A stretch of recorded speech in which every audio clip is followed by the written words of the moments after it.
In Nigeria, when you are fed up with the state of the nation and everything the government are doing, if you carry a gun, they will come after you and they will kill you. If you enter radio station or you now open your radio station just to speak the truth, like what Nnamdi Kanu was doing, they will look for you, they will hold you down, they will make sure that you will not have the opportunity again to say the truth. Now, if you start writing like Dele Farotimi, the next thing they are going to do is to make sure that they break your backbone, to hold you and put you in detention, in prison, to make sure that you will not have the opportunity to say what you are saying or for you to continue to write what you are writing. It is a war against the truth. Yesterday, when I ordered this Dele Farotimi's book, I think it was not the bestseller that yesterday. I didn't see this sign of the bestseller, but I speak to you on Amazon. His book is a bestseller. You know what that means? Nigerians really want to know. I think Babalola is one of the oldest lawyer in Nigeria now, senior advocate of Nigeria. Some people said he's well respected, and people want to know how he contributed to judicial rascality. You see the book that Dele Farotimi wrote. For people to start writing petitions, especially if Babalola, I saw the petition, what he said, Dele Farotimi wrote against him. The only question I'm supposed to ask him, if I am seeing him one-on-one, is, Baba, is that thing true or false? What Dele Farotimi wrote, is it true or false? That is all we want to know. Don't want to, we are not after he said this. Is it true or not? Because we all were here, that was last year if I'm not mistaken, where a senator from the Northern extraction came to the Senate floor and told the whole world that he uses his wife as a peak of judgment to favor his colleague. We were watching them live in the Senate floor. So there is nothing new that Dele Farotimi is going to tell us that we don't know. So what the question we are asking is, Baba, senior advocate of Nigeria, Babalola, is it true or false? Because so many websites, this book is now topping. Believe me, this book is going to be more than 1 million sales within 2 days. Yes, because people want to read more, people want to know more, and the people from other parts of the world are really buying the book. They are reading. They really want to know what they have been saying about Nigeria. They want to know how true is it. So everybody is just interested. They want to read the book and see how corrupt Nigeria judiciary is.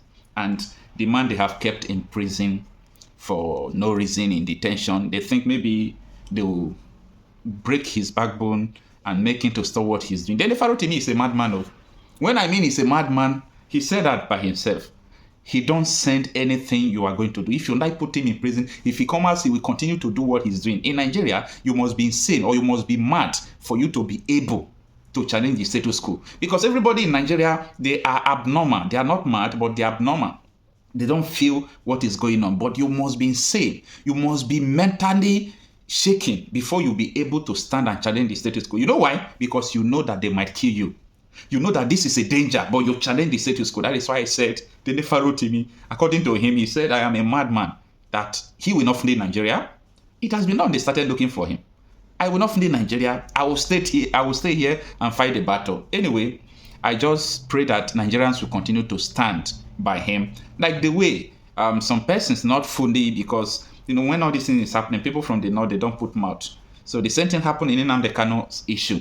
And a lot of people, including Dele Farotimi, all of them were agitating, calling for the release of Nnamdi Kanu. So I just believe Nigeria will stand by him. But by the way, he saw this coming before he was arrested, a day before he was adopted. Sorry to say, I have to use the right word, adopted. Before he was adopted, he made a press briefing that this is what is going on. Take a listen. I became aware that some men purporting to be policemen from the Ekiti State Police Command were in Lagos on a mission to abduct me. I believe the Ekiti State Police Command is under the Zone 2 at Onikon. I was at Onikon repeatedly, and nobody was aware of any form of interest in me by the Ekiti State Police Command, or any police formation for that matter. So at this point, knowing and being very familiar with the evil forest that we call Nigeria, because that is what we have built, So living in this evil forest, it became particularly clear that I must be very careful with my movement because there were kidnappers on the prowl, or perhaps hired killers, because this could definitely not have been policemen. I wasn't missing, I wasn't lost, my whereabouts was not unknown. But these persons were intent on abducting me. Knowing all of this, I was forced to avoid publicizing the funeral services of my father-in-law, which took place in Ibadan last week. I had to be moving around like a prey, being hunted by persons who are meant to be paid by my taxes for my protection. Things got to a head on Friday afternoon when one of my domestic staff was about to be abducted in this same attempt at getting me. He was told that he had a parcel. But I had already raised the threat level in my household and everywhere around me. And the young man was conscious enough to avoid being abducted. But these persons abducted the security staff of a company in which my wife had as interests.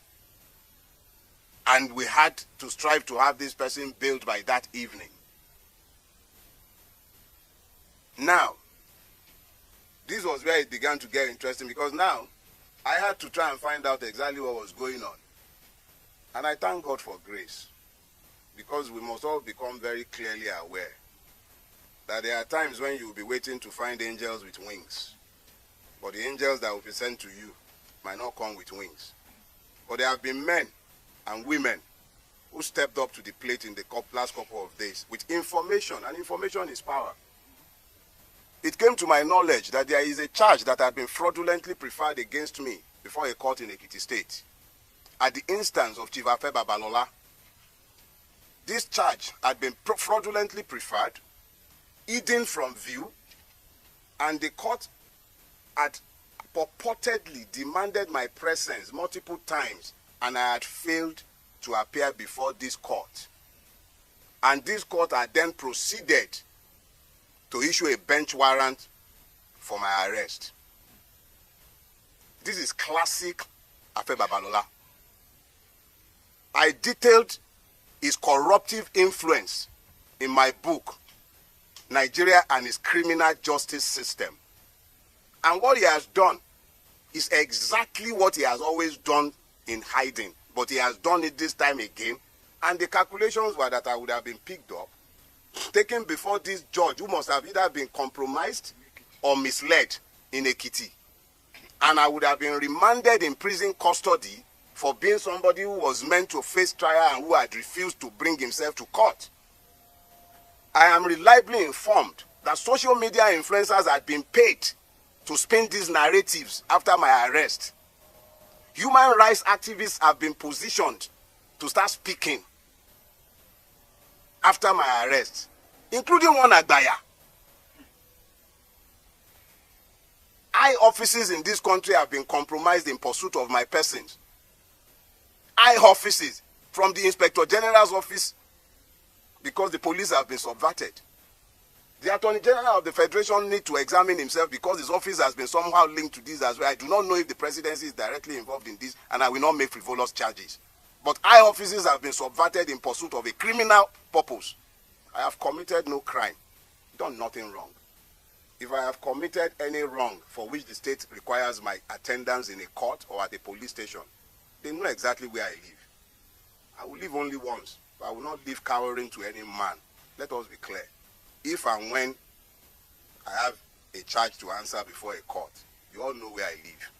I'm not hiding, and I'm not running away from anybody. Let us be very clear about that. I will never run away from Nigeria. We all have to pretend that we are in a democracy, and we have to pretend that we are citizens, and we have to pretend that we are a country ruled by law. And by all means, you will pretend that we are. I have done nothing. And if I have a charge that should be preferred against me, bring it on. I'm happy to come to court to have my day. If there is a crime, there must be justice, not only for the person who is aggrieved. There must be justice for the accused. And there must also be justice for the system. This is not how to build a rule-based system, where the system itself becomes so criminal that policemen were engaged in criminality. I was at zone 2 twice. But this, they never reported in any police station in Lagos. Never. This was a rogue operation designed to achieve a criminal purpose. Gentlemen of the press, I am a Nigerian, what and all. I'm not different from any one of you, but I desire a better Nigeria. And in my desire for a better Nigeria, the only weapon I have employed, whilst others have picked up guns, whilst they've picked up lies, blackmail, the only weapon I have ever used is the truth. It is sufficient both as a weapon and as a defense. If you are not happy with anything I have said, whether it is the one that is busy complaining that I say that he's an impoverished rich man, or the one that is angry that I told the truth of his corruption of the society, or any one of them that are angry about what I have done, the only thing that binds all of us, and by which we are bound, is fidelity to the truth. If I have done anything wrong, drag me to court. Stop all this underhand surreptitious move, and let me be very clear. A petition is on its way to the National Judicial Commission. Let it find out exactly who this judge is. I will not dignify this fraud. I will not dignify it. I have already filed a fundamental human rights enforcement suit against all the parties, and I will submit all the necessary petitions both to the Police Service Commission and to the Judicial Service Commission. This is fraudulent and is fraud in the face of the entire nation. Thank you very much.